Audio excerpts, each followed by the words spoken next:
6 out of 7 malapit na makumpleto muli ang BTS after ma-discharge ng dalawa pang members na sina Jungkook at Jimin. Narito ang frontline report ni News 5 digital producer Von Belinario.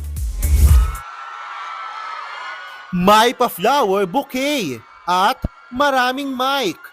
Ganyan kabongga ang pagbabalik mula sa military service ni na BTS Jungkook at Jimin. Napareflect din sa kanilang experience ang Jikook.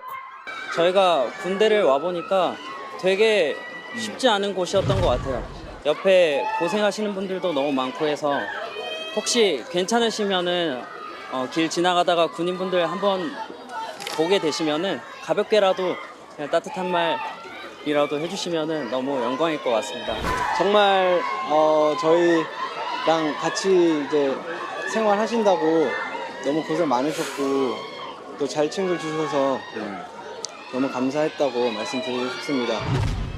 Sinabi nila yan sa harap ng maraming fans kabilang ng isang Pinoy Army. We're very enthusiastic, we're very excited and looking forward to all the events, to J-Hope's concerts and to Jimin Suga's next discharge on 21st.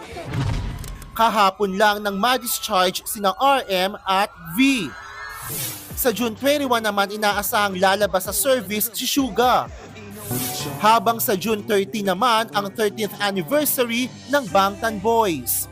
Nagbabalita mula sa frontline, Von Belinario, News 5.